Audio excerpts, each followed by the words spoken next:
Please take a few moments to think about our most respected teacher, the Buddha, who has taught us so many teachings that are still applicable for today's society, that help us change our life continuously.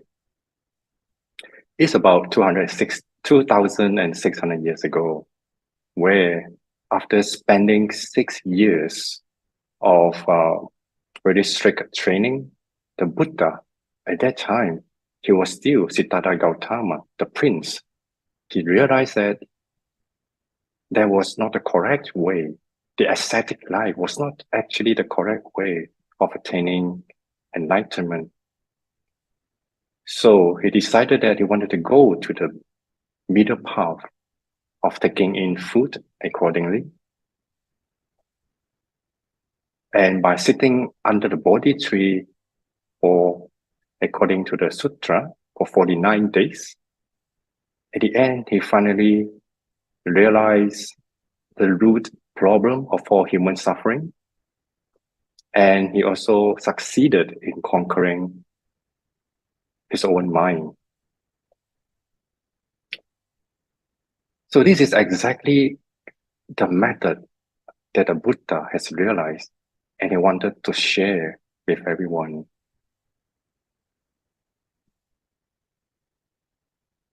We got to thank the Buddha for his kindness and his skillfulness in teaching all he has realized. Okay, now please come back. So the reason of showing, let me just introduce myself first. A very good evening to everyone. My name is You Min. Yeah, You Min, yeah, okay. Tonight, I'm very glad because I got invited by the Buddha Path, and we're going to share some talks on Yogācāra. I realize that we have some friends tonight from Singapore, from Malaysia, and also very recently, some of my good friends from Hong Kong. I'm also sure they're friends from Taiwan as well. Very welcome to all of you. The reason I show the picture of the Buddha is it's about thinking about the way the Buddha got enlightened and how he wanted to share his experience to other people. So this is the same thinking that what we call the Yogācārin. Yogācārin are those who practice meditation or who practice the changing of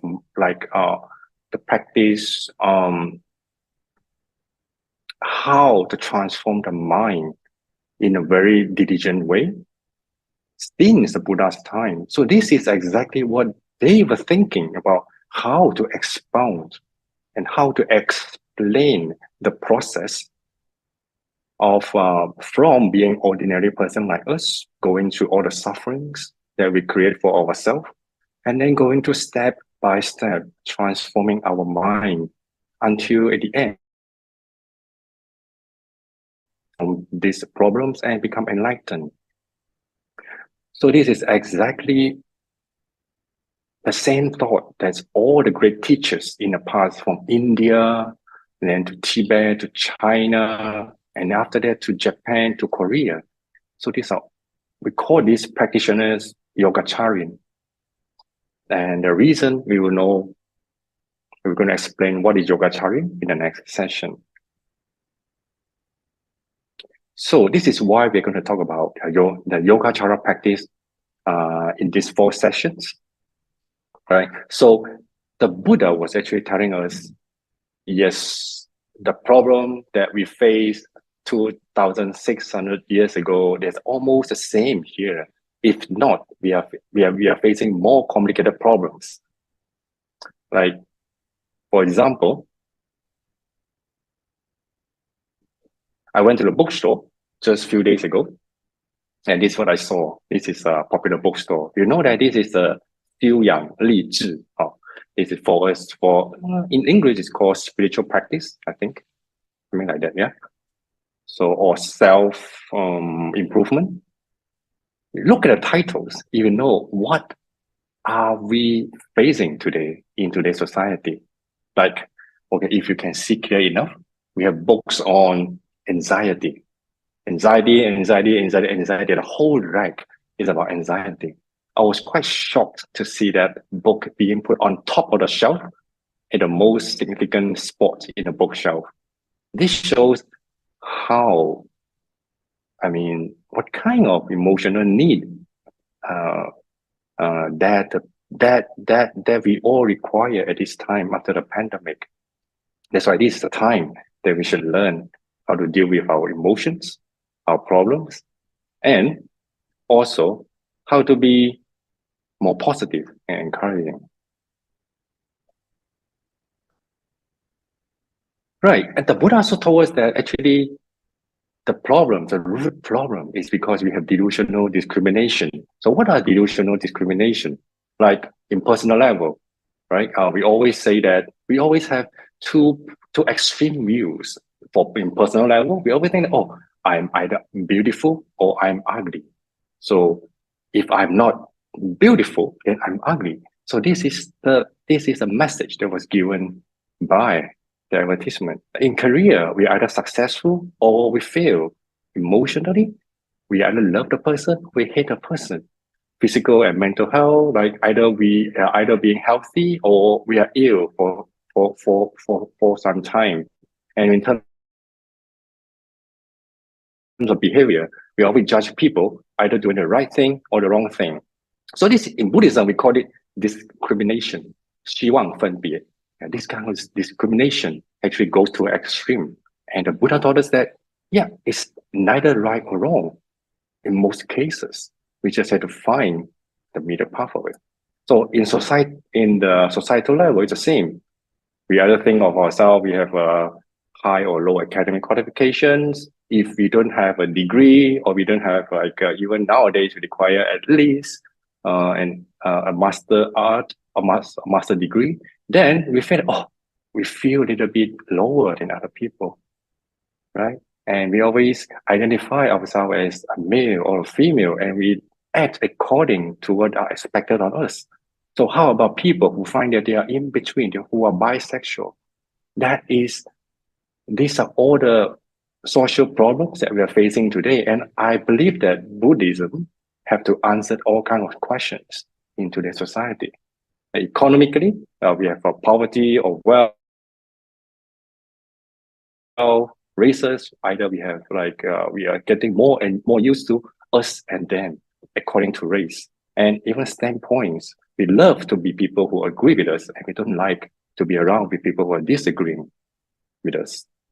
So this called discrimination is exactly what the Buddha has been teaching us for more than 2,000 years. He say that in order to break our habitual thinking, we have to try ourselves to see the extreme discrimination that we have and to find the middle way, right? But how to do that? This is what is taught by the Yogācāra, to find a kind of balanced way of thinking so that we don't fall into the extremes of these two, right? And in doing so, the meditation practice is the one that is introduced or being emphasized by Yogācāra. And in modern days, we can see that meditation has transformed into many ways. One of them is, I'm sure many of us have seen this, mindfulness in modern era, right? A very famous monk from Vietnam, who unfortunately who just passed away. He have written many books. Like the books are very easily accessible. It's about mindfulness, talk about peace, and it even teaches us how to wash a plate, how to do our dishes in a very mindful way.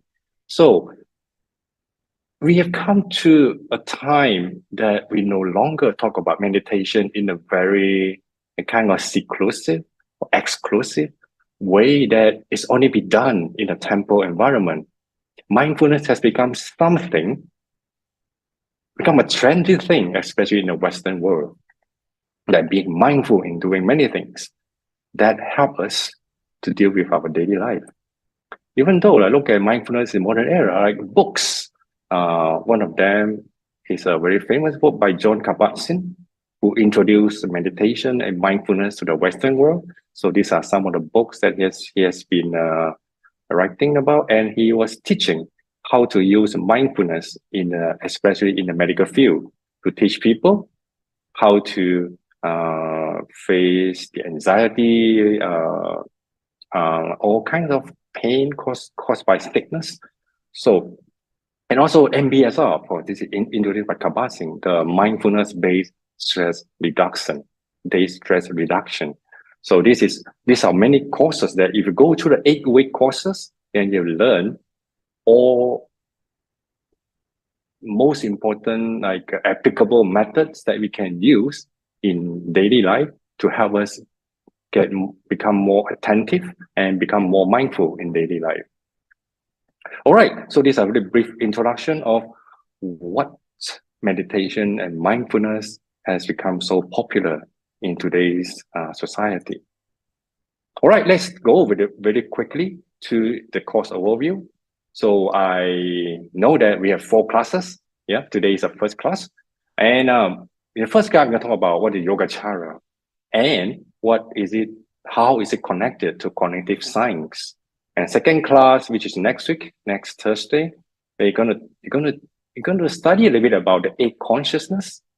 Yeah, what is it, and what does that do? What does it tell us? And how does it teach us to become more selfless as a person? And in the third class, we're going to talk about the 3 natures and dependent reality. How are they related? And how do we use the 3 natures to understand the world more accurately? And finally, the last class is on the 100 Dharmas. We want to see if we can use the understanding of 100 Dharmas, that is the categories of everything in the universe, according to Yogācāra, and use it to train our mind, to find a way that we can use to train our mind. So the way I conduct the class is, we have roughly 2 hours, I was told. So I will spend the first hour, roughly the first hour, a little bit more than the first hour, to talk a little bit on the theory part. I'm talking about the more solid part of the talk. And then I will probably spend the next 20 to 30 minutes to lead us to do some meditation practice, especially on mindfulness.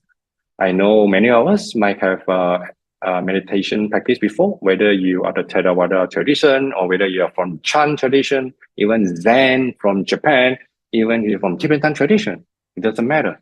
What we are doing is a very fundamental meditation techniques that I find is very important. Like, I'm going to give you some ideas, or maybe give us some corrections of how to actually do meditation in everyday life. So that will be about 1 hour and 30 minutes. And for the last 30 minutes or so, we are open for questions. Okay, let's do it this way. Yeah. Actually, I like to be more interactive. Anytime when I'm speaking, or especially when I'm not speaking, you can raise your hand or just turn on your mic and can shout your question to me. I'm fine. Yeah, it's better to have more interactive, more interaction from you guys than me just doing like a sitcom here, doing one for myself, and I feel like I don't know how to continue. Okay, help me. You got any questions? So these are the very brief introduction to the courses. Okay, any question at the moment? Can you skip class? I don't know. Louis, can we skip class? Anyone dare to skip class? With your permission. I don't set rules for that. Yeah. Okay, I'm not going to answer that question. Please, if you want to experience the full set of meditation and the theory, the introduction theory to understanding Yogācāra, please attend. Yeah, please come to the 4 classes. I'm sure you'll get something that you can use in everyday life. Okay. What is Yogācāra? That's the very first question. What is Yogācāra? First of all, the first word yoga and acara, actually there are 2 words. Yeah. Yoga, in English, it means meditative analysis. So what is that? Actually, yoga, it is a Sanskrit word. It comes from a verb which is, I think, yog, right? Yog actually is something that is to connect.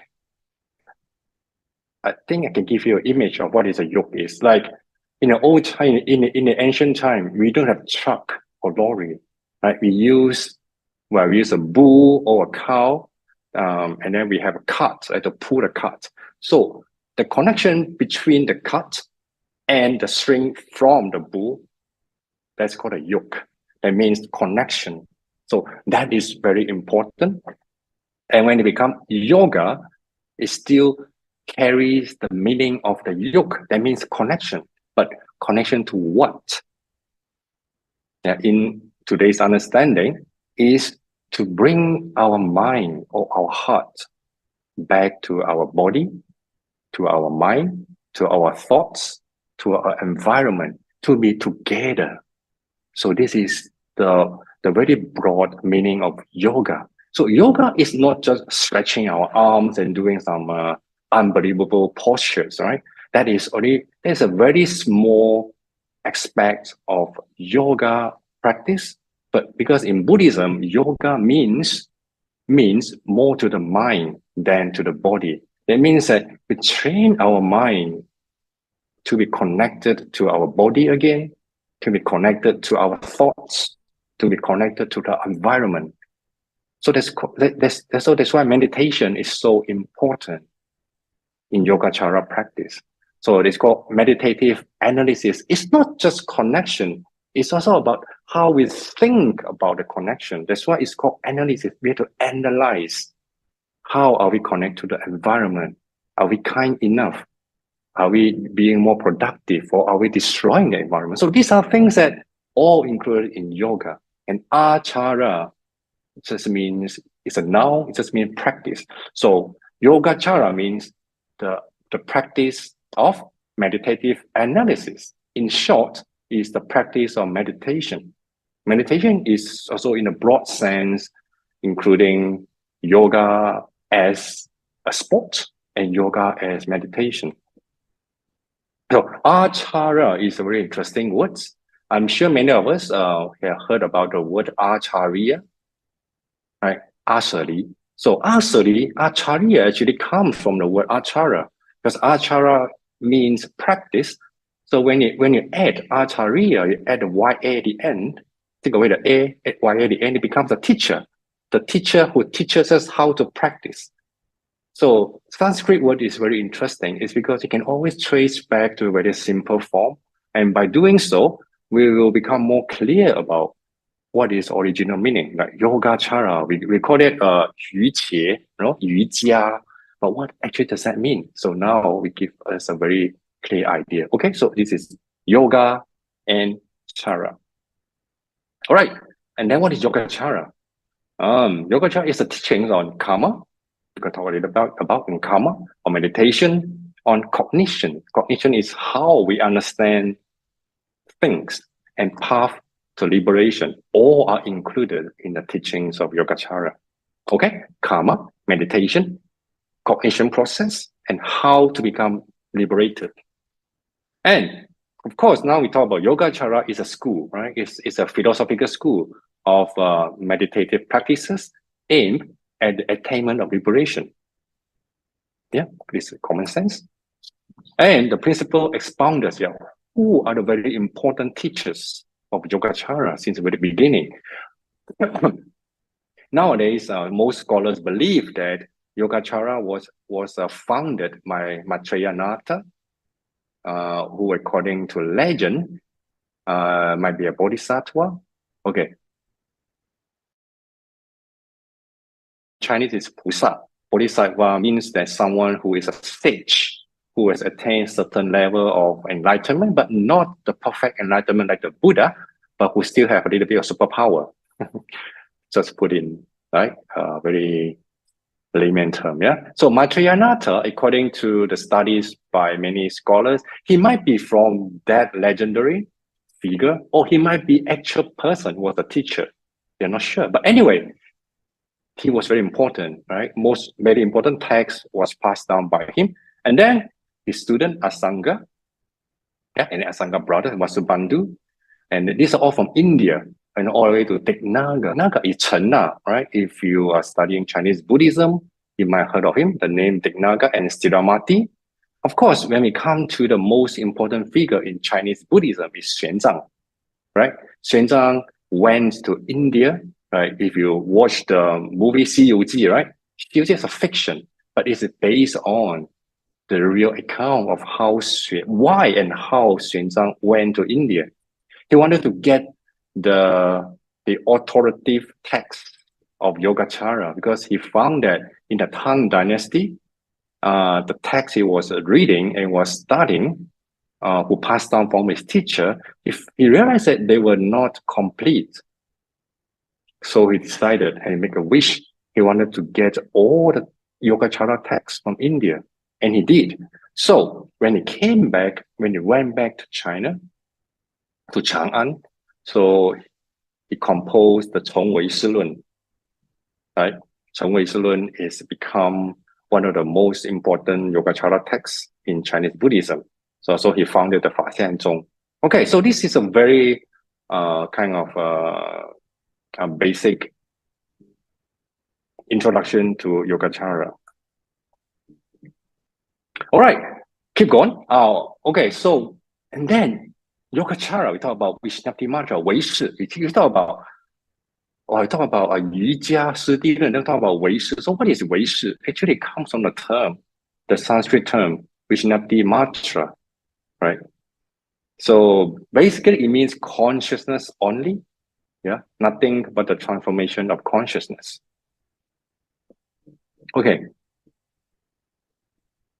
At this moment, can you give me just 5 seconds to have a break? I need to do a very quick. Okay, I'm very sorry for the disruption. Okay, so let's do a little bit about Sanskrit terms now, okay? So Vishnapti, actually it comes from the verb which means to know. And then Vishnapti actually means to let us know. And matra means only, right? Means only. So the problem is, when we look at the Chinese word 唯识, right? We think the term 识 is something that related to one of our mind, the consciousness. So 唯识. So many people, when I was talking to other people, like many students ask me, so 唯识 means that there is a 识, there is a consciousness, is real. Other than that, everything is unreal.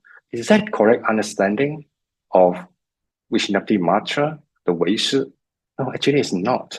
So when people translate to mind only, it makes people misunderstand that Yogācāra is talking about the mind is true, and other than that, everything is false. But actually, this is not the case.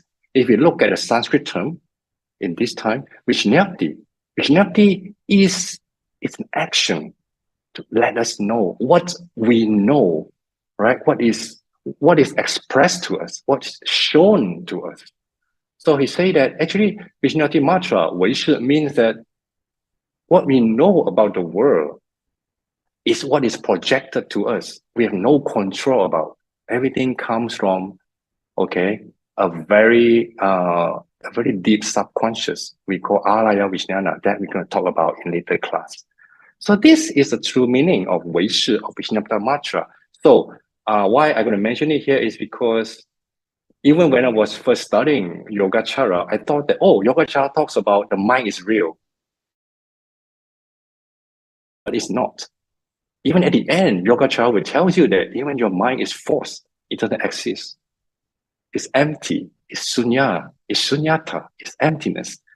So this is very important, right? Not to fall in a misunderstanding of Yogācāra. So that is because the problem of the translation in Chinese, right? The 识 actually can mean understanding and also can mean consciousness. So this is why I prefer to translate it as cognition only, right? Instead of mind only, I like to translate it as cognition only. Cognition means only knowing. Only knowing is real. Even your mind is not real itself. There's nothing like there's not an object called the mind. It is real in the physical sense, right? Okay, so what is cognition only?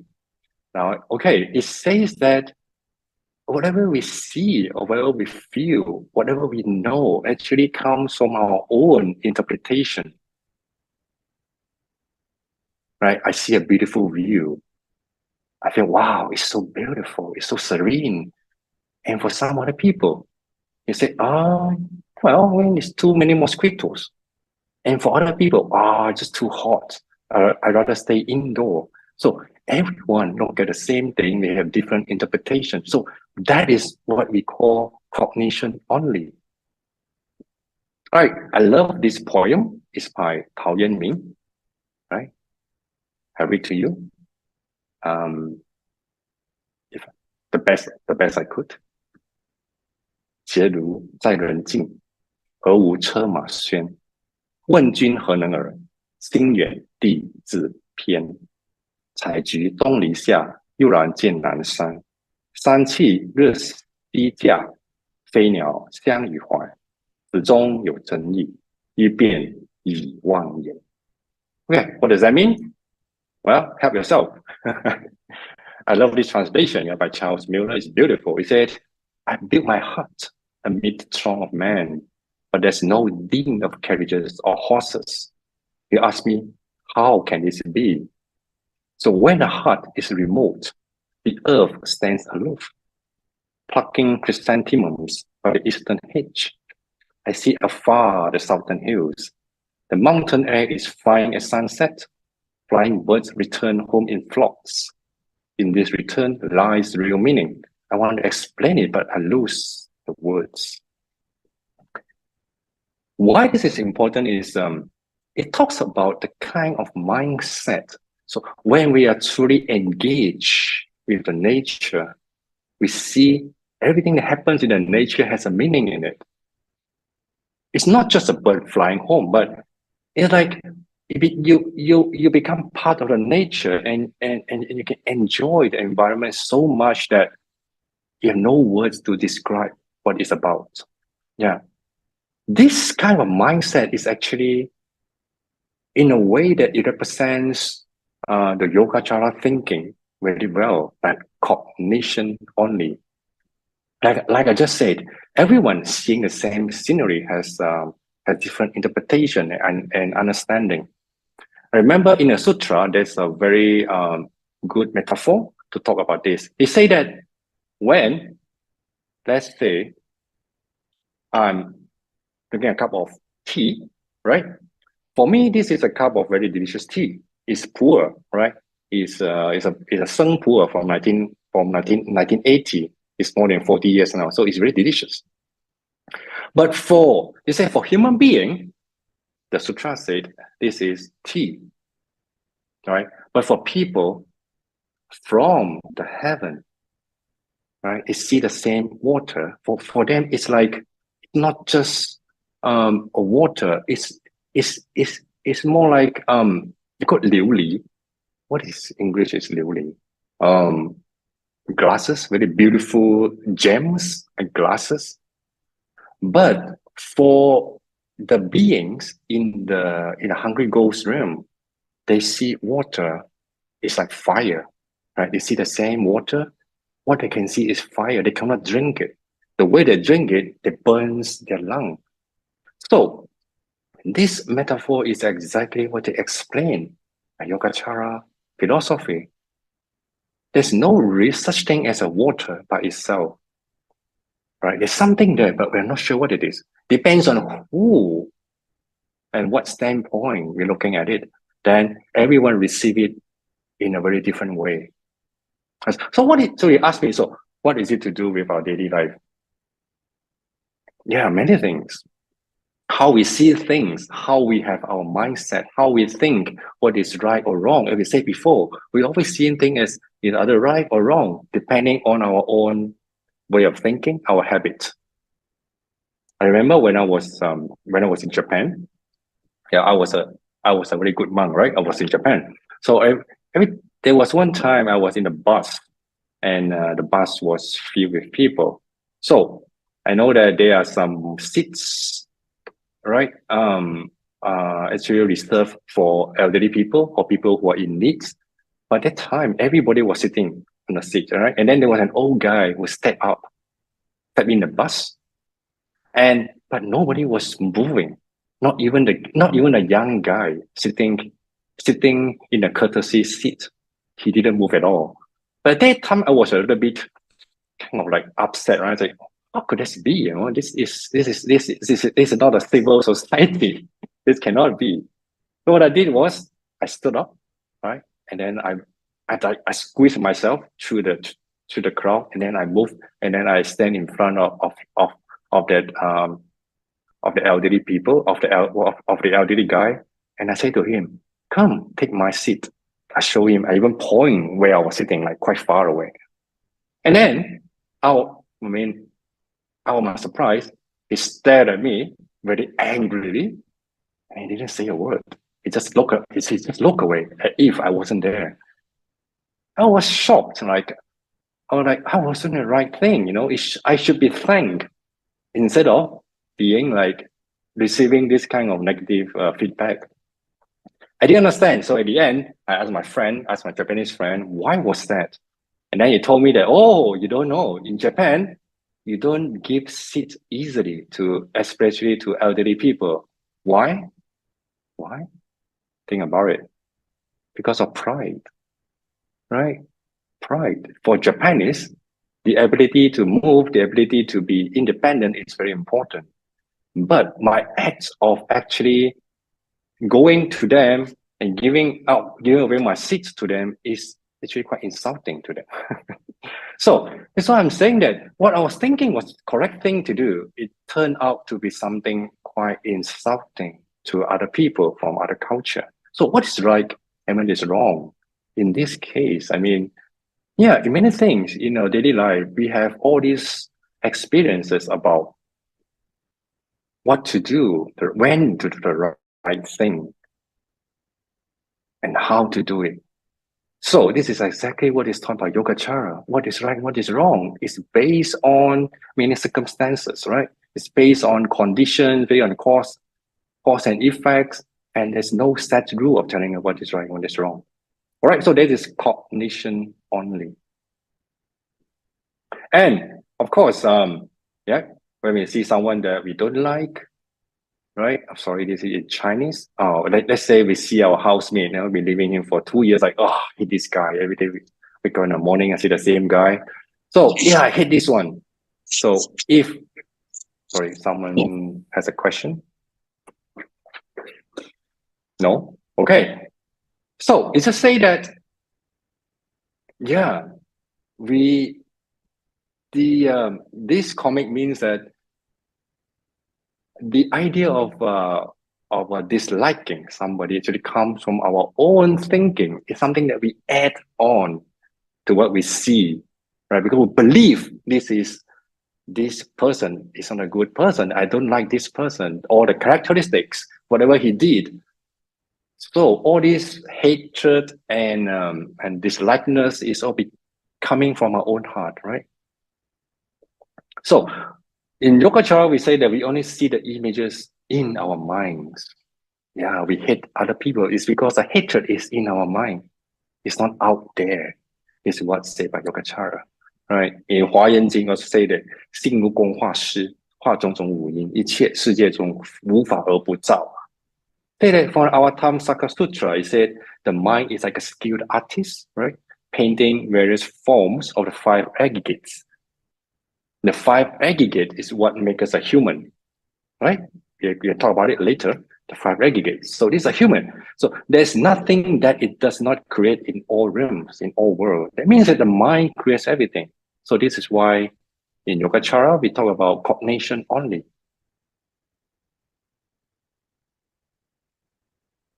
Okay, up to now, do you have any questions?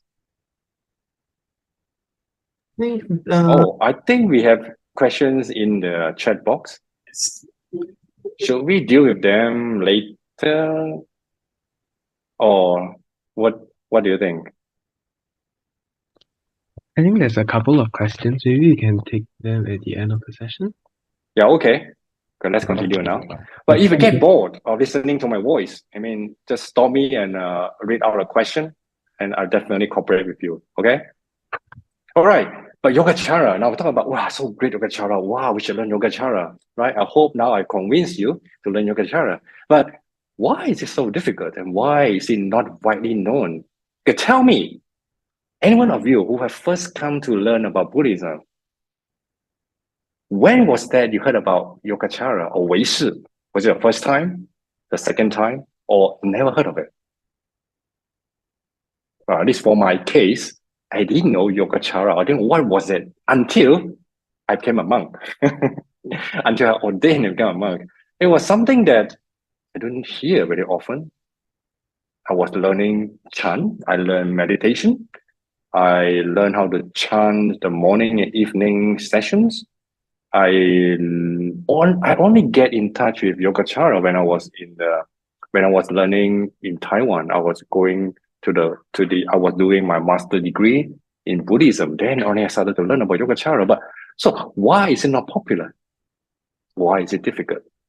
All right, the first thing is, I think there are quite a few reasons. The first is oh, it doesn't work. Okay, Yogacara is a very complex system of different viewpoints, of paths and categories. Right? That's why we have 100 dharmas. We talk about the system of the Alaya Vijnana. What is it? What is the Alaya Vijnana? What is feats? How we understand things, how we see things. So this is a very complex system. That's why it's not easy to grab, to understand. And the philosophical thinking of Yogacara has been absorbed into other school like Huayan, right? We just talked just now, and Chan school, the Chanzong, and Pure Land, the Jingtu Zong, right? In Huayan, like the phrase we just read, or 心如工画师, right? 如工画师. This is exactly the Yogacara thought that has become part of Huayan thinking. That's why Yogacara is everywhere. The mind only thought is in almost every school or sect, or I mean different sects in Buddhism that you can get in touch with. So I mean in Chinese Buddhism, yeah, it's everywhere. It's been absorbed. That's why you don't see a separate school of Yogacara. Yeah, but we have one, Fa but that was I don't think we have it anymore in China, but in Japan, we still have a few temples that belong to the Fa but it basically died out after Tang Dynasty, yeah, in China. Well, traditional manner of presentation, because I don't know, I've gone through a few lectures on Yogacara on a YouTube. I find that, yeah, it's not easy to catch, especially when you want to read the text one sentence at a time. The way of presenting Yogacara, I think sometimes when we follow the text too closely, it lose track with our everyday life. So that is a problem, right? How do we make Yogacara become more relevant to our life? That's my point. So most of the time, Yogacara is explained in difficult technical terminology, right? You can see that I've tried not to use any terms like Alaya Vijnana, but I still have to, because there's no other way of speaking it. But I try to be more, use less of technical terms so that we can understand on the basic level. All right, so this is what our aim is, to explain Yogacara in a very easy term and to able to apply in our daily life. Right. So look at this one. Now, this is one of the systems in Yogacara. It talks about yuan qi too, is about conditions and how things arise. It talks about how all the cells and then forming organs, forming bones, and then becoming a self like us. Talk about, and then material world, right? How to form the far end of the universe, and then a little atom, and then they form stars, and then they form galaxies, and then we have the earth, and then we have what we have today. So this is what we call the dependent arising, another term again. It means that how things arise that is explained very clearly in Yogacara. That's why the system is very complex. And of course, this is a very dense verses on Yogacara. It's got 八识规矩颂, right? It's very important text. But if you read them, it doesn't make sense. I mean, I can read all the words like 待之有父通情本随缘子我量为非 right? 八大变形别经会 I can pronounce every word, but what does that mean? Right? Usually we need to go through like many classes to understand this. That's why. No, I'm not trying to say that. I'm not trying to say it's impossible to learn, but because of the barrier is too high, you need to really understand this text before we can understand Yogacara. But what can we do, right? I hope we can find a way, a lecture like this, that we can explain Yogacara in a much simpler term and to use it in daily life. So I'll try my best. All right, let's continue. Okay, first about Yogacara, it reminds me about how to improve my memory and learning. Anyone remember how you ride a bicycle? Well, I don't think you do. I don't remember either, but I think I saw my nieces, my nephews, they're learning to ride bicycle. I think this is a very interesting way to watch. It's about keep practicing, keep falling, and then we're getting better and better after each failure. So it explains how our mind works in a simple exercise as learning to ride a bicycle, right? Remember, if each time you fall, you learn something, you become more experienced. So what is that experience? If you want to analyze it, what is experience? Is it a memory? So if it is a memory, where is memory stored? Is it in the brain or in the mind? So is mind different from the brain? Are they the same? Right? These are many questions. These are the questions that have been asked, not only by the Buddhists, by the Yogācārins. Even today in philosophy, psychology, physiology, we are asking the same questions. Is it the mind different from the brain, or the brain controls the mind, or the mind controls the brain? Which is the first? If you have memory, where is it stored? What is experience, right? So how is it stored? Like I said, after we fell from a bicycle, we learned that, we shouldn't hold the handle in this way. We should let it loose, right? Let it loose, not too tight. But this experience, where it is stored, which part of the brain? Is it between the cells, between the neurons, or is it in somewhere non-physical thing, means in the mind? How is it stored? And also another question is, how is it retrieved later? How we not forget what we have learned? And also, how do we learn? So the Yogacara, we are trying to answer all of these questions. Right? These are the questions that we don't know for sure, even in modern philosophers, even by modern philosophers, psychologists and biologists, many remain uncertain. But this was not the case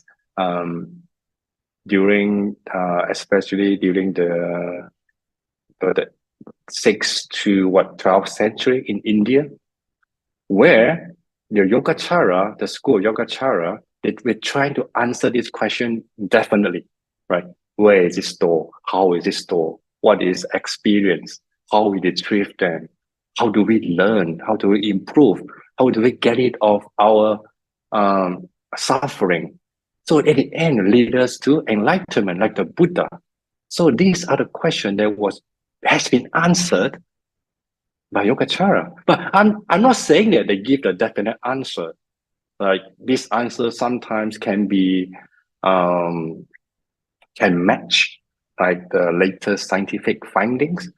Some are still beyond the scope, and some may not be understandable at this moment. So because the Yogacara try to understand it and explain it from spiritual point of view, right? The purpose is not to like do experiment on science. The purpose is to help us get rid of our problem. So the main goal of Yogacara is to solve Buddhist problems. So what kind of problem if we ask ourselves? Right, one of the big problems that we have in Buddhism is to try to define what is non-self, right? Wu, in Chinese, Wu. This is the core problem addressed in all Buddhist doctrines and practices. So in this Wu, right, it's a refutation of an eternal soul or self called Atman. Again, a Sanskrit word Atman. Why? It's because during the time in India, especially in 6th century, before BCE, right? 6th century BCE, at that time, in India, it's generally thought that every person possesses a soul called the Atman. So this Atman is a subject that brings us to reincarnation, that brings us to be reborn again and again, right? But for Indians at that time, the objective of practice, especially on practice meditation, is to dissolve the Atman into Brahman. Right? This is the Indian point of view. But the Buddha, he didn't think so. He said, no, there's no something called an eternal soul. That means that there's the Atman is unreal. The Atman is a false will.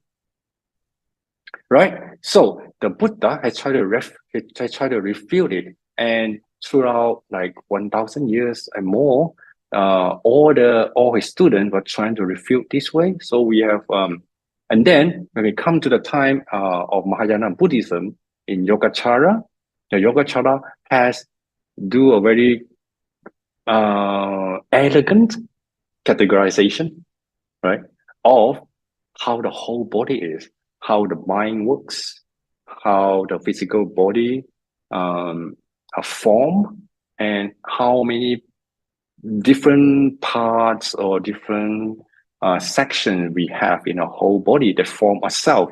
The purpose is to refute the Atman, the notion of a self. So we can see that Yogacara is not something that came from nowhere. The arising or the foundation of Yogacara is to answer some questions along for the past 1,000 years. I mean, that is to answer some question left behind that because in Buddhism, when in India, all religions, they're trying to challenge each other about their philosophical thoughts. They say, oh, I said the Atman is real. If you say it's not real, prove it to me. So the Yogacaran, the teacher of the Yogacara, they had to come up with explanation and to debate with them. So all this result of debate, and then it become the philosophical system that we have on Yogacara. So that's why we have a categorization of body and mind, which form the 100 dharmas that we're going to talk in our class today. It's a very detailed explanation of the whole body, the mind, how they interact and how they work. So this is the non-self, right? It's one of the problems that's trying to be solved by Yogacara. And so we're trying to solve the problem of impermanence and dependent arising. So what is impermanence? Impermanence actually is I can say that it's a strategy the Buddhists use to refute the notion of self. Because in Hinduism, like in India, they say that the notion of self is something that is permanent. It doesn't change, right? A self, something that doesn't change, they go on after we die, the self just go back to wherever it belongs or it come back again. So the best strategy to refute the notion of self is to prove everything is impermanent.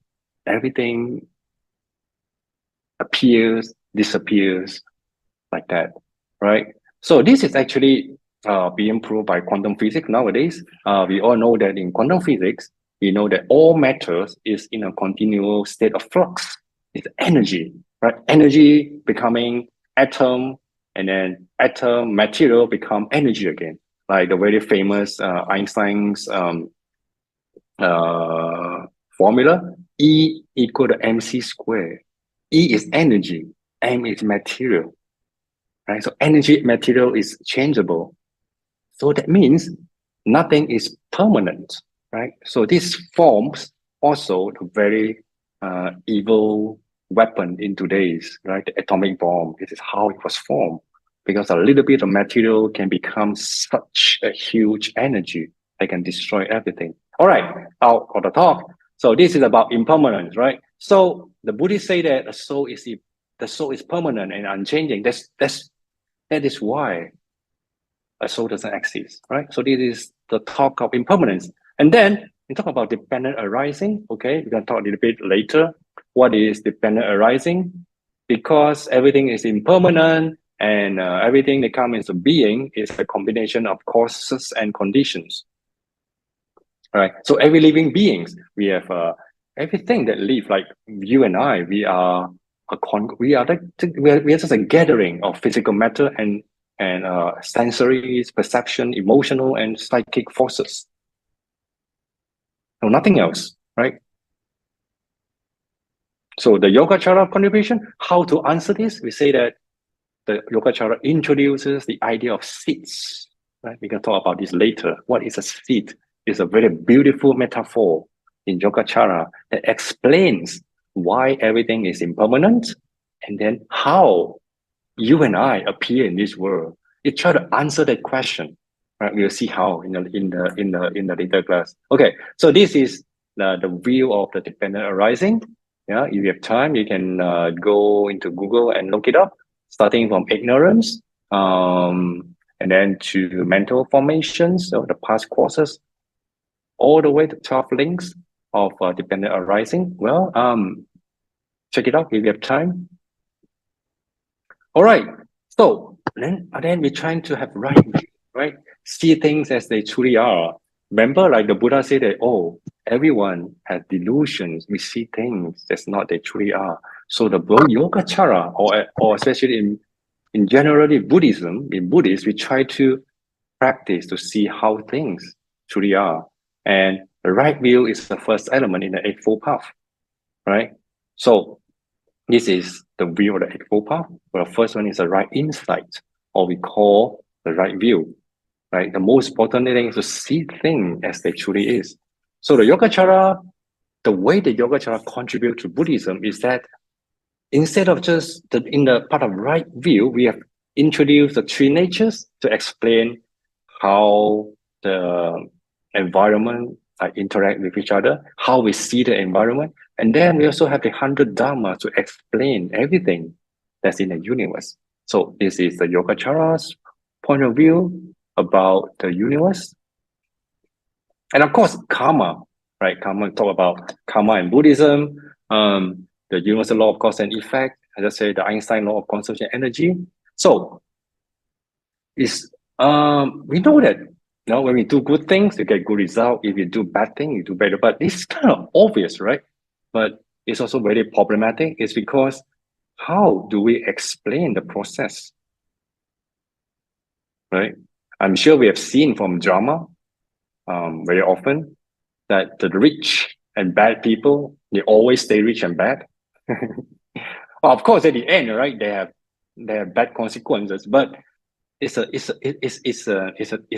drama, right? It's a movie, but in real life, right, we find that usually it's not the case. We don't see well, I mean, people behave badly. Usually, they don't really get some kind of punishment, right, that they deserve immediately. So how do we explain this? And then the next question is, in Buddhism, we talk about no self, right? So if there's no self, how is karma being transmitted? When we say that if you do bad things now, your next life, you will become poor, or you will be living in a condition that is definitely not comfortable at all. So if that is karma, right, we admit that is karma, but if there's no self, so how is karma being transmitted? Again, in the Abhidhamma, so that is before the Yogacara, right? Abhidhamma means that how the students of the Buddha, right, after the Buddha passed away, they try to explain what the Buddha has taught. So they come up with the idea of six consciousness, right? They try to explain how the mind works. And then they say, oh, wait a minute, it's not just six consciousness, it has also something much more subtle. It's called the subconscious mind, right? So this is in Abhidharma. But what is the subconscious mind? They didn't talk too much about it. Right? There's a name remained there, something called the subconscious mind. So what the Yogācāra did was it went further. It took the idea of the subconscious mind from Abhidharma and it developed it into much more detail, and it came up with two more minds, they call manas and alaya. So this will be talked a little bit about in the next class. That's why the Yogācāra contribution in this is, when talk about karma, they try to answer how the karma being carried from this life to the next life and on and on and on. So these are the questions that you're trying to solve, right? For the karma, it means we are the maker of your life. So this is a very basic foundation of karma. All right, so what is the brain? Right? We come a little bit to the cognitive science. What is the brain? So, well, I did some research. Actually, not research. I just read a book. Right. These are some basic thoughts that I found. I just make a summary of it. What is the brain? Because we have to try to compare what the neuroscience today, what they found about the mind. You will be surprised that many of the findings actually they are correlated to Yogacara thinking. We'll see why later. Okay, first of all, let's talk something about more physical, the mind. The brain, right? What is the brain? It's a 3-pound tofu-like tissue containing 1.1 trillion cells, including 100 billion neurons. Well, number is too big, right? I have no idea what it is. So that means too many. 100 billion neurons, okay.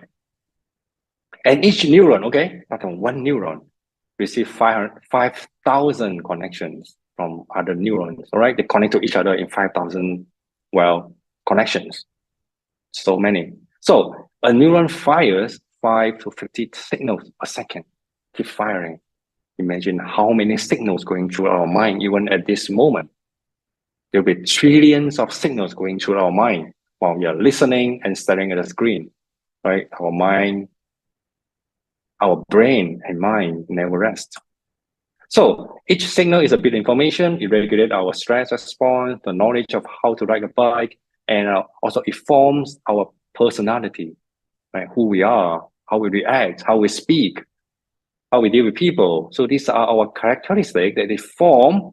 They can trace back to the correlateness in the neurons in our brain. Well, this is from the perspective of neuroscience, right? Okay, so the conscious mental events are based on temporary coordination of synapses that form and disperse, right?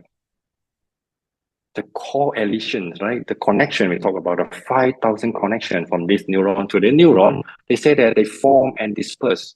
This time, this second is formed, the next second, the link is broken. So I think this is very interesting. It tells us what? The idea of impermanence, right? We just talk about in Yogācāra, impermanence. Buddhists, we talk about permanent, nothing impermanent. So even in the brain science, we know that even the connection between each neuron is very fragile. It just stays there for a very short period of time, all right? But of course, some connection lasts longer, right? Especially if we keep learning. Remember, like at first, when we ride a bicycle, we don't know how to ride it, we keep falling. But if we keep doing it, that means the connection between the hand to the body, maybe to our feet, become better. So the connection becomes stronger.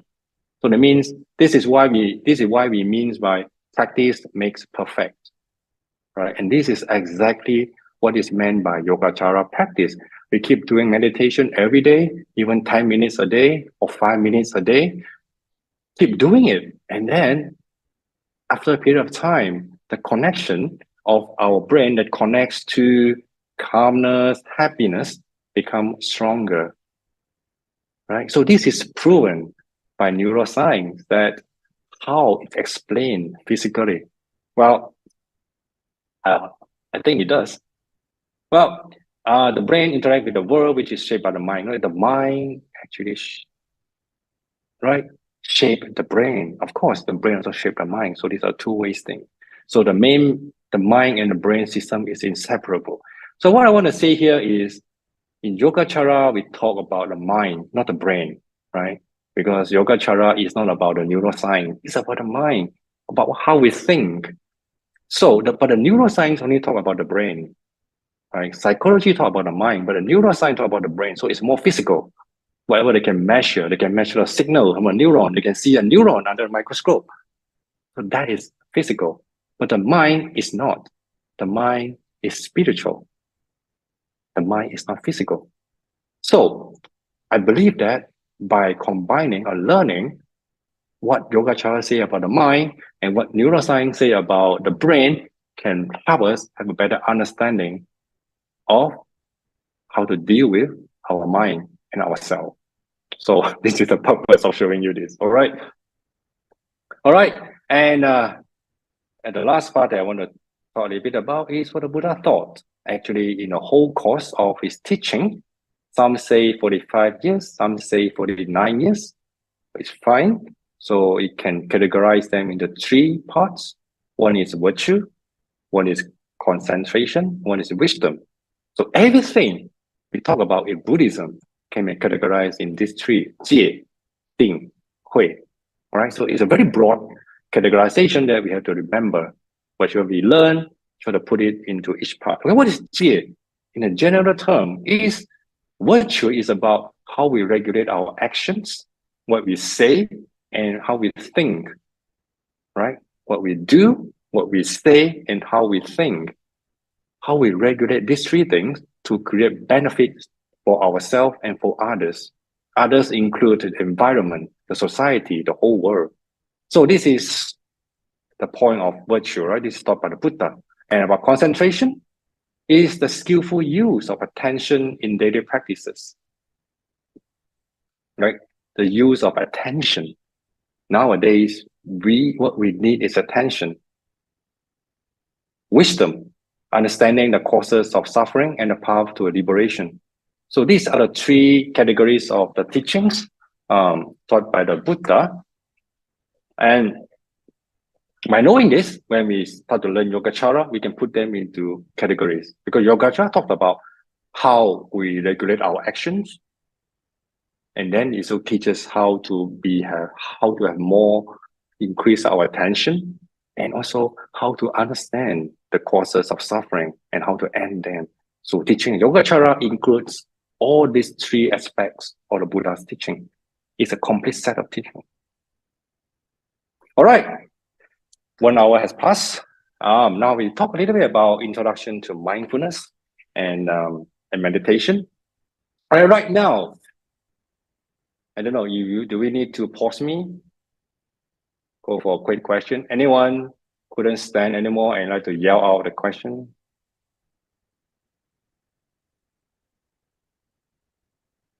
One, two, three. Okay.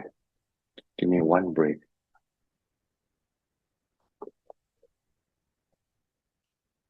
All right, as I said, despite the theories, actually, I want to emphasize on how we do the practice of mindfulness or meditation in these classes, right? First of all, let me introduce you about mindfulness. What is mindfulness? We hear about it all the time, online, in Facebook, Instagram, in all the advertisements, right? All the MBSR, the mindfulness-based stress reduction courses. Wow, then we can see that people talk about the experiences. Wow, mindfulness is so wonderful. It gives us joy, release all my tensions. And it seems like something we're trendy to do in today's society, right? We need to pay a lot though. It's not cheap. Right? If you want to go to a mindfulness classes, usually they cost you, I don't know how much. So, but what is this? What is mindfulness? Why is it so popular in today's society? So, of course, mindfulness is a meditation practice. Yes, simple, direct. And Actually, mindfulness, to the very basic level, is to be aware of our body, our feelings, our emotional state of mind. That means emotions, whether we are angry, we are sad, we feel bored, or we are upset, we're happy, and natural phenomena. Natural phenomena means that understanding what's happening around us. Why this happened and why not that, all the causes and effects. So these are the four categories of mindfulness that we're going to practice starting from today. Be aware of the body, be aware of our feelings, be aware of our emotions, and be aware of natural phenomena. And this is mindfulness. And also, a more important thing is mindfulness is to be aware of present moment and understanding reality as such. Right? Most of the time, we are not here. Right? Nowadays, now as I'm sitting here, I can see many of your faces. Right? Some of you have big round eyes staring at me, very interested. Some of you look a little bit blank. Your eyes are staring into the sky. I know you're deep in your thoughts about your work, maybe about relationship, or anything else, right? So are we here at the present moment, even just for a few seconds? It's hard, right? That's why we need mindfulness practice. Mindfulness means, come back here. Come back where you are. Know we are sitting, knowing we are staring, knowing that we are listening to a talk. Be here. By knowing that we are here, that is also a practice of mindfulness, right? Okay. I love this because it's a very simple way of telling us what mindfulness about in today's society. Is very interesting, right? Take a mindful brain break. And then what it means that, I don't know, take a walk when you are tired or something. Practice breathing. Yeah, we're going to do it. Check in with your emotions. Okay. Ask yourself, are you happy? Are you bored? Or nothing, or it's fine. Use senses to observe an object, right? Look at something interesting or not interesting. Take a mindful walk, recite positive affirmations, spend time writing in journal, and on and on. So that's why we have so many mindfulness courses out there for us to purchase, for us to take part. Either it's free or paid. Mindfulness is the thing that we're doing, and that's what we need. Mindfulness is actually attention. Yeah, that's what we need. All right, how mindfulness practice changes our brain. Okay, again, we come back to neuroscience. All right, of course, I copy from the book. They say that mindfulness increases the gray matter in the insular, hippocampus, and prefrontal cortex. All right, check out from Google. If you don't know what is hippocampus or prefrontal cortex, well, do it now if you want to. I don't quite understand it, but I think it's important.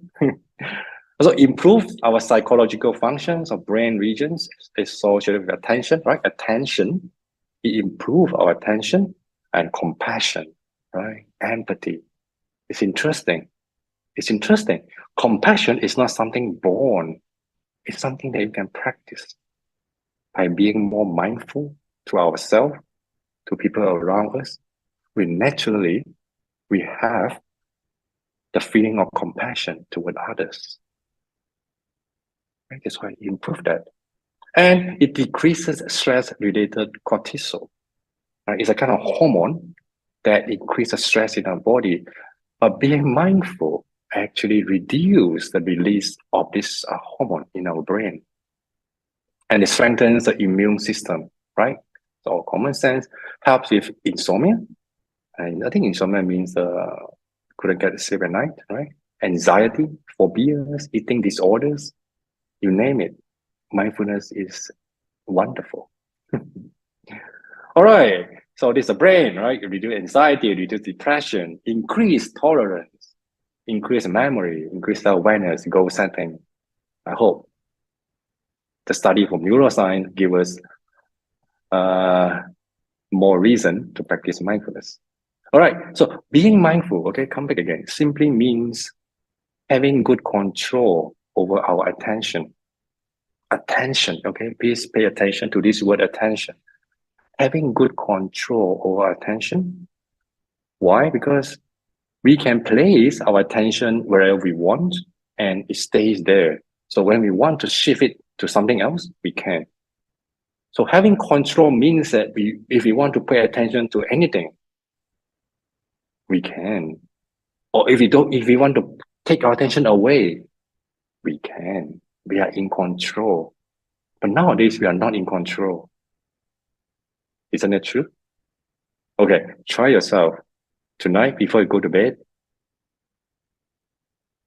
click on Instagram, or I don't know, like whatever they are, 小红书, right? They are more popular nowadays. And look at video clips one at a time. I'm sure after you watch one, you watch a second, the third, and then before you know it, half an hour has gone, right? We don't have control over our attention anymore. We already give the control to the company that want our attention. So attention is money today. In short, attention is what all the companies want to buy from us. It's so important, right? Because if we lose the attention, if we lose control over attention, we will get stressed very easily, right? We'll get depressed very easily too, because the value of attention is something that is getting less and less in everyday's life. Okay, why is attention so important? Because in Buddhism, this is the first step of the cognitive process in Buddhism, right? In Buddhism, we say that there are 5 pervasive mental factors. Okay, sorry again, the name maybe doesn't sound to you, but doesn't matter. Just bear with it, doesn't matter, right? Attention. First thing we do, right? If you want to learn anything, you have to purposely tell yourself, oh, I want to pay attention to this, right? That's the first step. And then only after we have the intention to pay attention, right? Then we have contact with the thing that, okay, now we are staying at the screen. Now you're listening to my voice. So that is called contact. Your eardrum is in contact with the vibration coming out from my mouth, hit your eardrum, and it transmit new signals to your neuron, and it processed by your brain, and you understand what I'm saying. So that is contact. Right? After contact, we have feeling. Right? If you hear my voice, you like my voice, you're, wow, that's calming. That's nice. I'm comfortable. But if you don't like my voice, you're like, how I wish I can finish as soon as possible. Right? Then the moment you're feeling, I don't know, you might have a really bad feeling about that because you cannot stand my voice anymore, right? And that feeling gives us conceptualization. What do you mean by conceptualization? It means that we remind us of our experience. Oh, yeah, I used to know this guy too, like this teacher in my high school. Wow, his voice is so annoying. The same thing that I'm experiencing now. You see, these are all kind of conceptualization. So you're projecting your negative experience with your previous teacher on my voice now. So that is conceptualization. That gives us an understanding. And volition. Volition means that after we have formed the concepts, we take the action. Take action. Oh, what should I do now? Reduce the volume, right? Or increase the volume. Or click on mute, turn off camera, and gone. Right? Go and get a glass of hot chocolate or roti canai and enjoy yourself. So that is volition. So this is the process of how we understand and how we get in touch with the external world, explained in the Yogācāra system, the 5 process. All right, I don't think I want to talk too much. Okay, now we talk about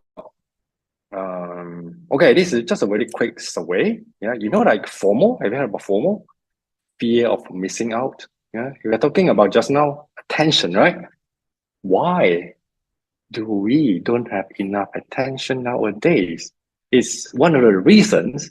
I think the most important reason is we have the fear of missing out, especially under the influence of social media, which keeps updating every second, right? So we have fear of missing out. Okay, now do a quick check, all right? Answer these questions. So I have free time, I open social media platform, hoping to know what my friends are doing all the time, right? Anyone? All right, let's do this. Okay, now the first question. If you have this, type 1 in the chat box. I hope I won't drown out all the questions, but just do it. Let's see how many of us. If we have this symptom, type 1. If you don't, just leave it. Let's see how many. Oh, nice. Well, I like you, CGG. Yeah, like 10 ones. Yeah, I think I'm not better than you. Yeah. All right, let's keep going. Right. Okay, now stop that first one. I never miss friends gathering because I'm afraid of missing their inside jokes. Right, missing a gathering. Anyone had this symptoms? I don't want to miss any gatherings. If not, the next time when I go there, I don't know what they're talking about. It's bad. All right. Well, these are really less. 222. What's okay? Nice way. I see some people get to. I miss a lot of gatherings. Is it good or bad? I think for me, it's good. Yeah, don't go too many gatherings. Okay, the first one. Every night I check social media platforms in bed. Okay, the thing is, the keyword is in bed. Do you do that in bed? Oh, yeah, I do that. I do that. Okay, thanks. Thanks for your frankness. I see somebody keep typing. Yeah, want to join gathering because trash at the time, not only you say jokes. Okay, that's a very good reason. I buy that.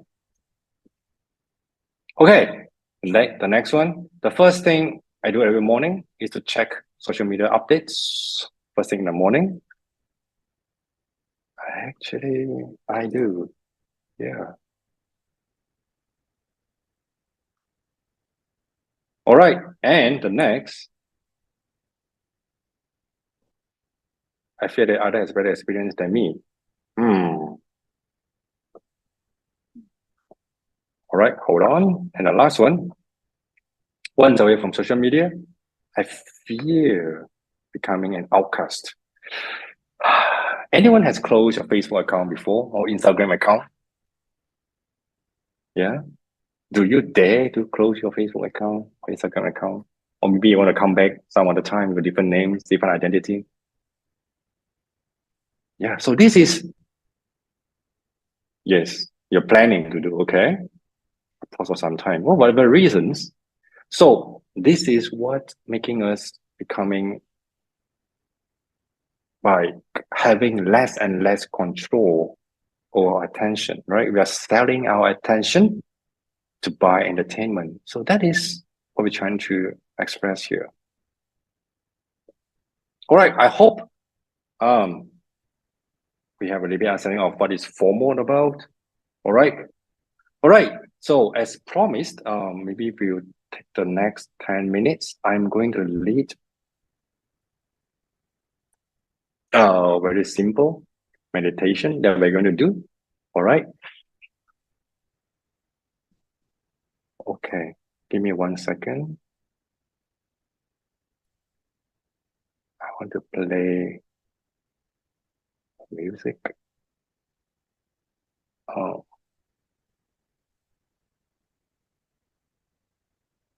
Okay, you can take a short break now before I return. Drink some water.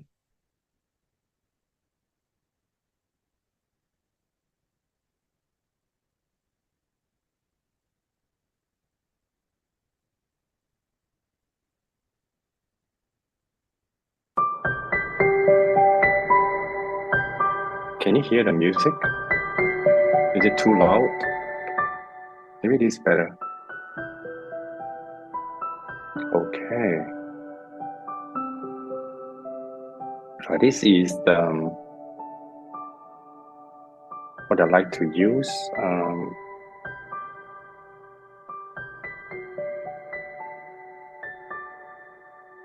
Are you still watching the big screen of the PowerPoint? All right. All right, so before we begin, I'd like you to adjust your sitting posture on the chair. I believe all of us are sitting on the chair, right? The first thing is choose a sitting posture that's more comfortable to you, like the one you see in a picture. You don't need to sit all the way back to the back seat. Sit halfway through, and have both your feet resting comfortably on the ground. Keep your waist straight, your chest slightly drawn in. Both your hands on your legs. Relax the shoulder. Your chin, pull back a little. Relax your tongue. If you want, you can close your eyes.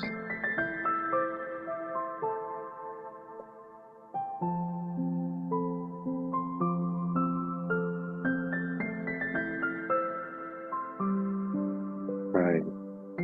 Now we can slightly lean our body forward a little and backward. We keep moving this way until we find the center spot of our body that gives us a balance.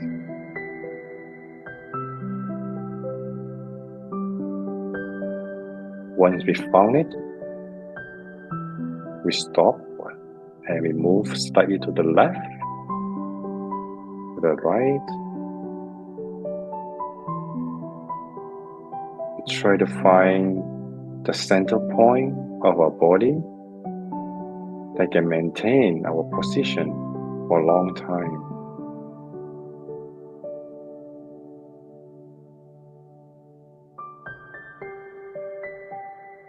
Right. When we find the most balanced posture, we stop.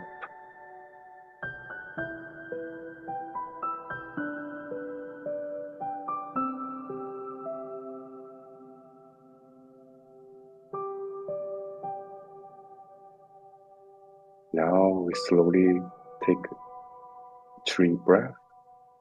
Breath in. Breath out.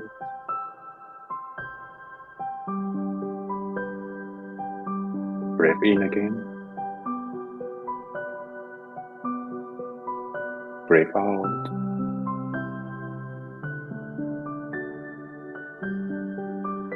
One more time. Breath in.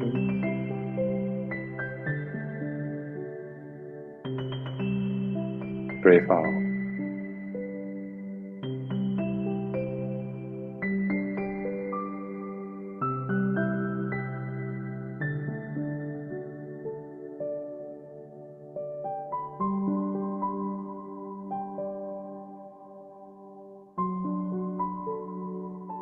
We try to feel and be aware of our body.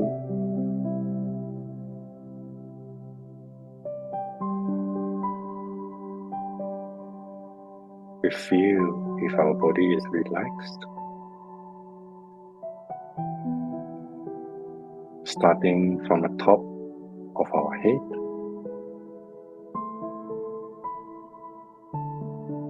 our forehead, the eyes, ears, nose, mouth, face. Try to feel if they're all relaxed and comfortable.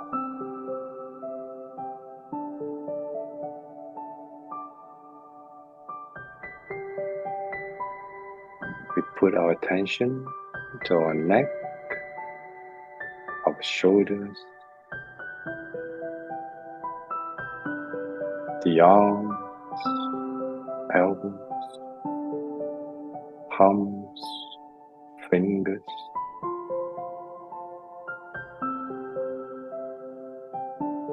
Try to feel each part of the body is relaxed and comfortable.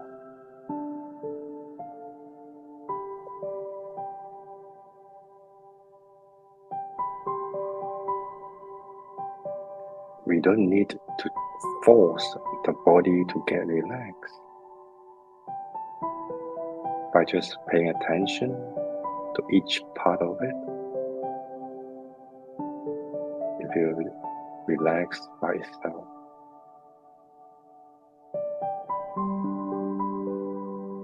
Pay attention to our chest, our belly, how our belly arises and falls, following each breath that we inhale and exhale.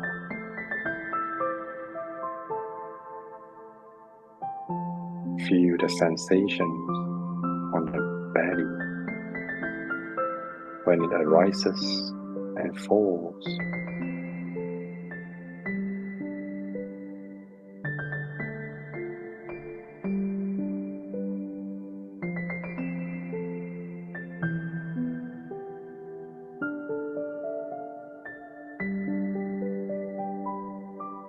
Our mind may wander away. We might think of many other things.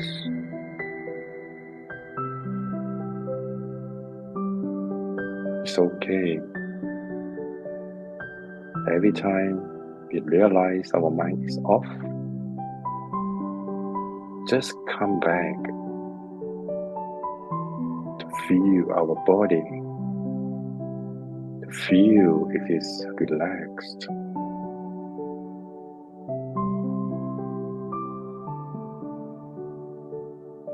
We pay attention to the muscles on our back, lower back, all the way to our thighs, shanks, feet, to the toes.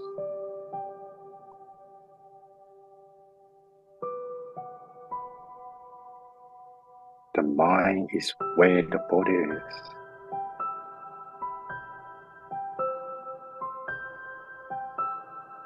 Just be with it.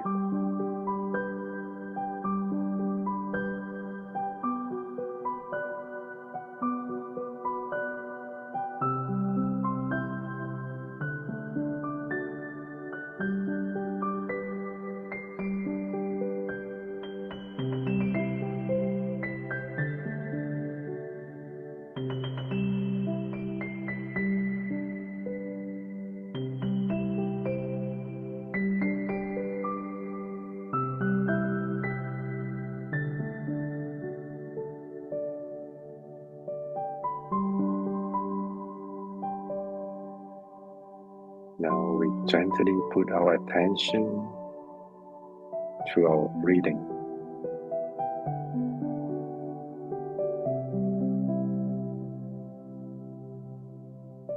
When we breathe, we know clearly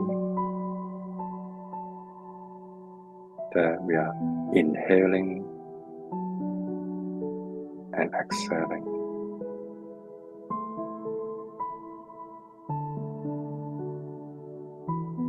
You can put your attention at the tip of your nostril,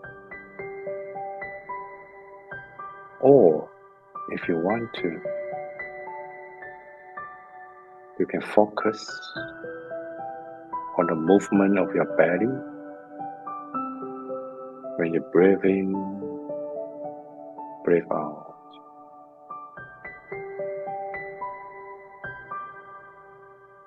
Just knowing Do not change it. Do not do anything.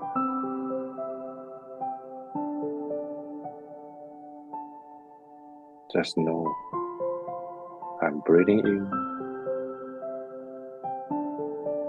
breathing out.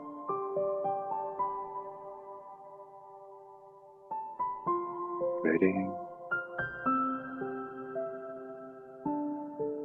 breathing out.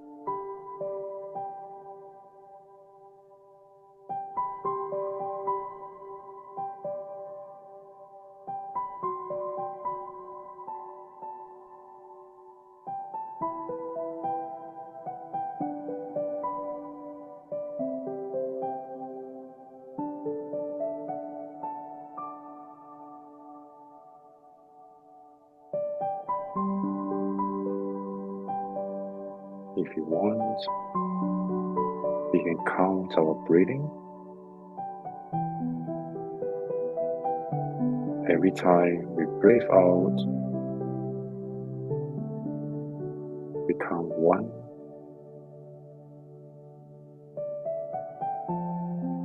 2,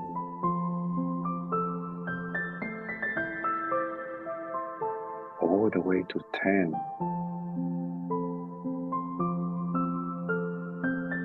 And then we reverse the counting all the way to 1.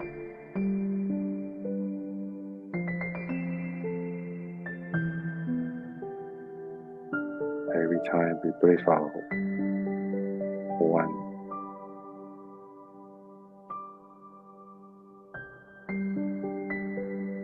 2,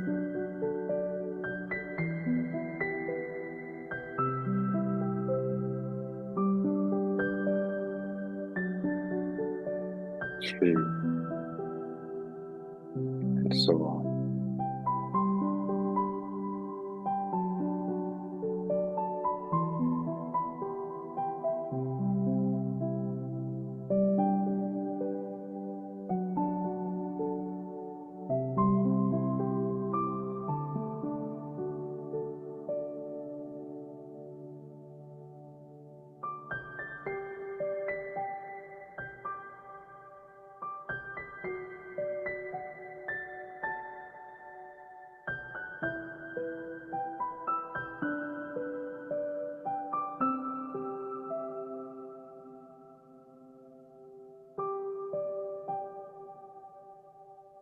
If we find ourselves falling asleep,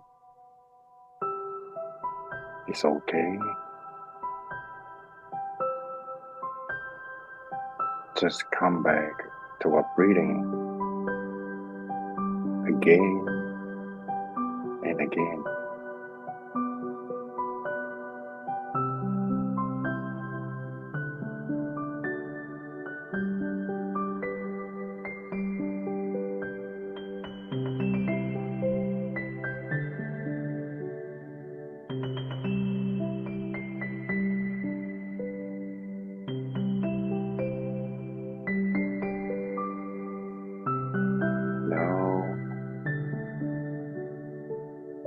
We do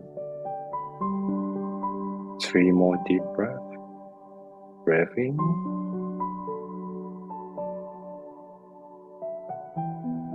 breathe out, breathe in,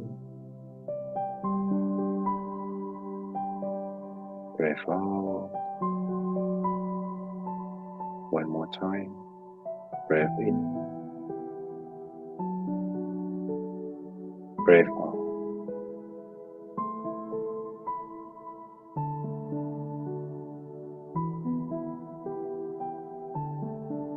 Count to 3.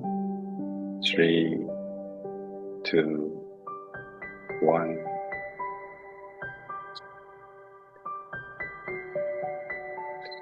Take your time and slowly open your eyes. Slightly move your body forward, backward, sideways. Come back very gently.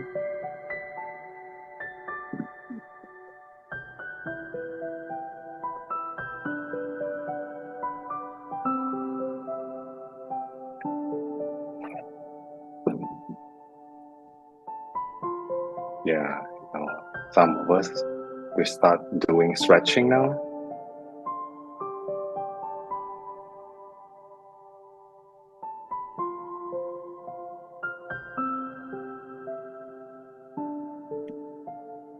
Yeah, so this is the introduction to breathing meditation, starting from adjusting the posture when we're sitting on a chair, followed by how to find the center spot so that we can sit comfortably for a longer time.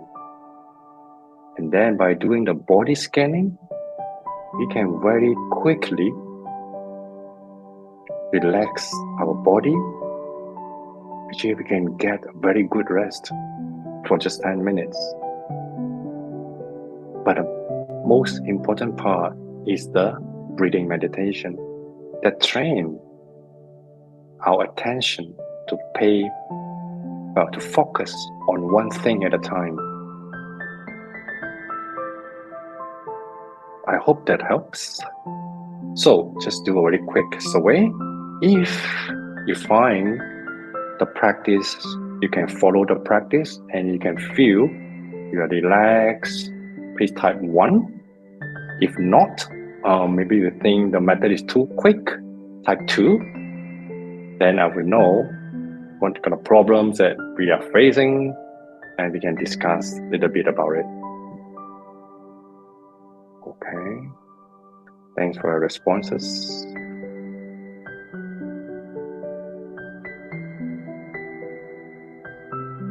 Many of us may have different experiences or we learn from different traditions, but I don't think it's a problem because basically breathing meditation is a foundation of all meditation practice and is directly related to mindfulness. Yeah, that's the quickest way of practicing mindfulness. And the relaxing of the body, actually, I learned that when I first started off learning Buddhism, I was under the Tibetan tradition, and I found it, very useful for me. So I want to share with you all. Okay, thanks for your feedback. Now, let's see, this is a homework for you all. First, for the next week, slow down, especially at meals. Yeah, don't read news, don't sit in front of TV, don't have your handphone in front of you. Turn it off. Just enjoy your meal. And second, talk less, listen more. Yeah, and reduce multitasking. As we said, we are very efficient people nowadays, and that is a source, that is the cause of our stress. So try to reduce multitasking and do one thing at a time, right? And in the fourth one, focus our breath while doing mundane activities.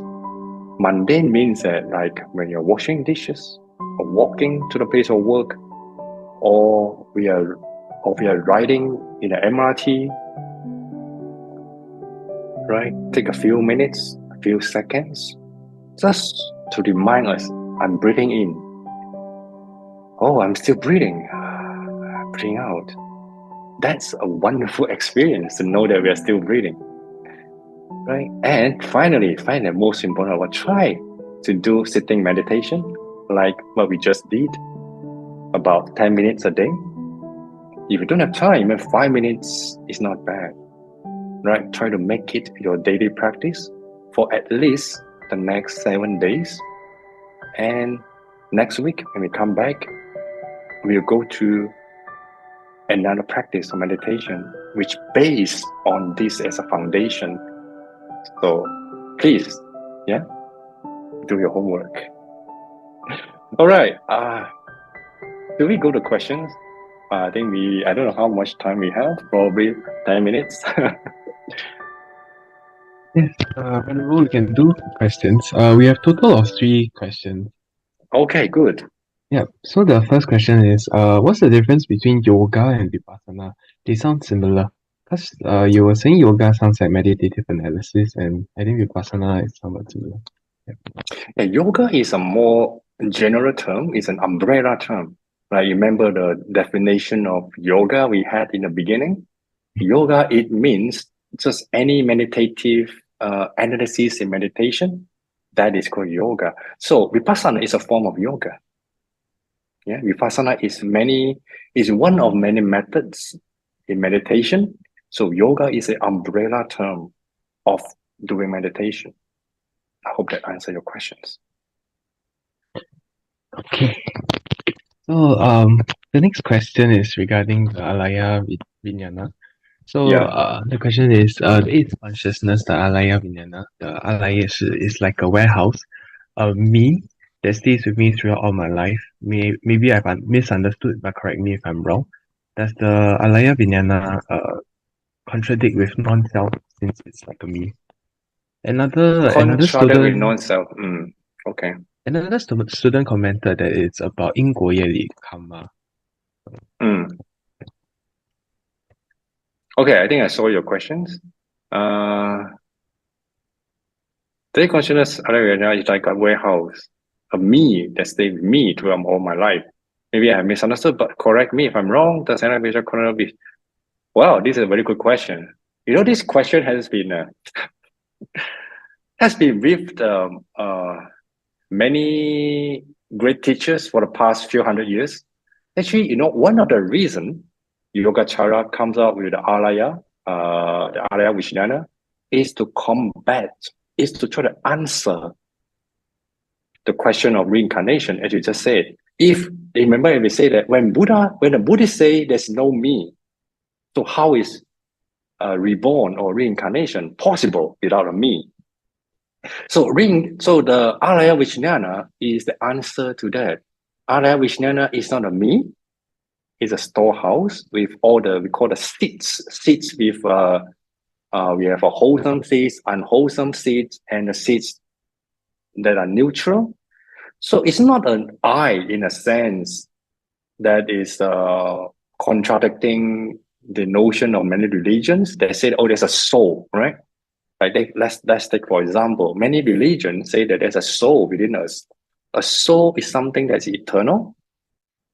So the goal of having a religion, according to them, is to bring our soul closer to the creator, the God, right? Whatever they call, or the Brahman, or actually the Brahmin in Hinduism. So that is a soul. But Buddhism, we don't have a soul. So how do we go to the next life? So alaya vijnana is the answer to that. Yeah, many people also ask the same question. How is alaya vijnana different from a soul? In another way, is it not a soul? It's just a different name, right? Are you kidding me? You say there's no soul and then you give something that acts like a soul. Are they not the same? They're not the same. They're not the same. Actually, Vasubandhu, one of the very important founder of Yogācāra, he gave analysis, very, very, very good, and like a interpretation of alaya vijnana. He said, you look at a stream of water, like a river, right? Like let's say a waterfall, water keep falling down. If you look from far, it looks like the continuing flowing of a water is a stream, right? But if you get closer, you will see that it's not something continuous. It forms by little droplets that flow so quickly as if it has become a stream. A stream is something like a physical thing, right? But we will never call a stream a physical thing because a stream is just water droplets. So the same thing applies to alaya vijnana. Alaya vijnana is not constant. All the seeds appear and disappear very quickly, but it continues. Like the water that flows through the same spot.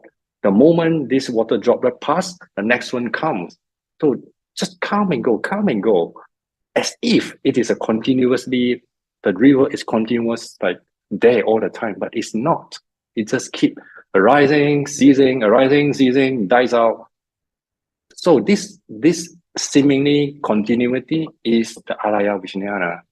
So that is different from a soul, which is the same, doesn't change all the time. Yeah, I try to answer this the best I could by differentiating alaya vijnana and a soul.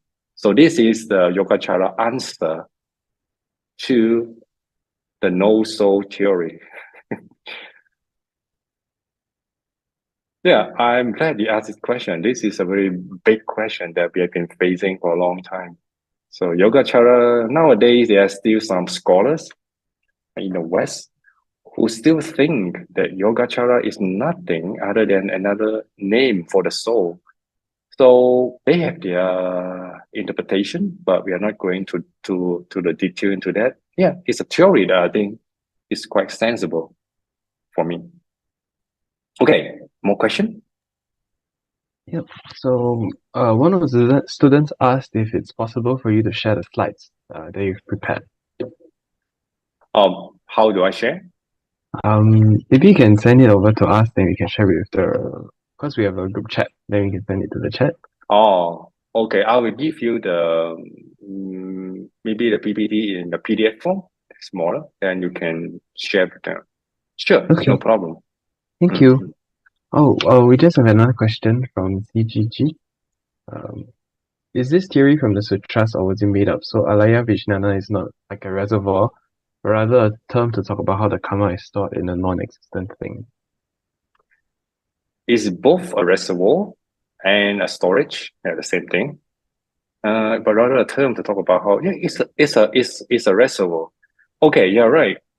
In a sutra, well, sutra means the word spoken by the Buddha, right? The Buddha never mentioned alaya vijnana. Okay, so it's a theory that later formed from the understanding of the teaching from the Buddha, because the Buddha only talked about the six consciousness, right? It didn't go to the last two consciousness. But this alaya vijnana thinking was an answer given to the rivals of Buddhism, of the Buddhists at that time in the 6th, 7th, I mean much earlier, the 3rd, 4th, the 3rd, 4th century. The alaya vijnana thinking started to appear to answer some criticism from other religions on Buddhism. So yeah, in a way that it was not spoken by the Buddha, but it was an extension from the teaching of the Buddha that alaya vijnana must exist for us to have reincarnation possible.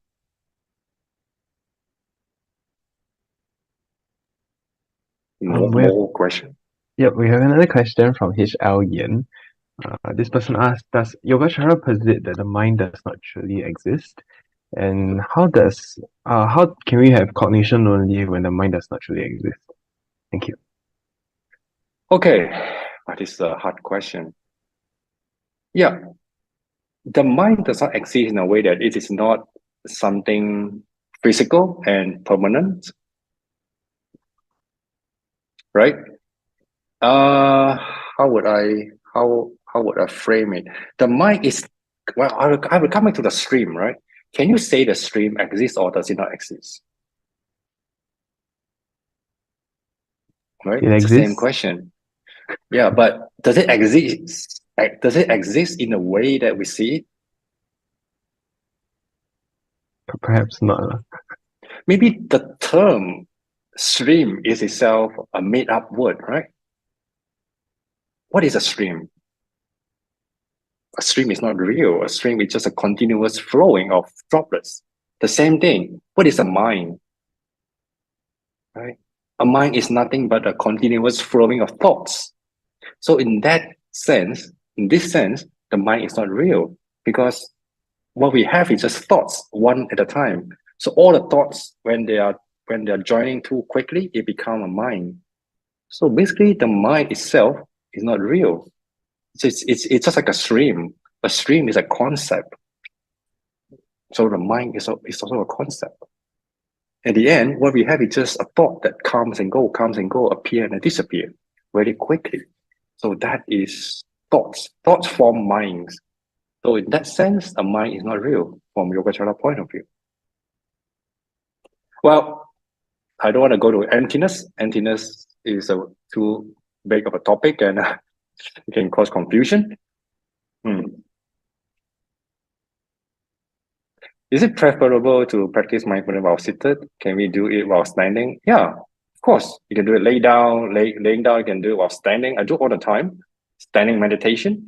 If you want, I can show you a way of how to do standing meditation. It's very interesting. I mean, it's simple. I can show you next time. You can actually relax very well and still standing firmly in the train. Yeah, I do the practice sometime when I was in the MRT. Well, when I go to Singapore and Hong Kong, of course.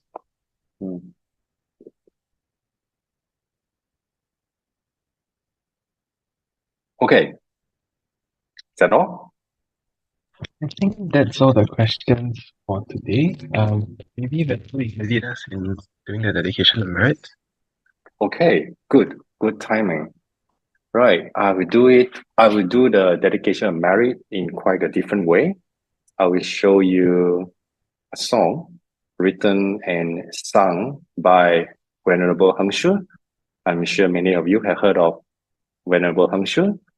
He's from Berkeley. So I think he goes to Singapore and also Hong Kong sometimes. He comes to Asia quite often. So he's one of my beloved teacher and good friend. So this is a song, dedication of merit. Now we can listen to it and sing together by joining your palms together.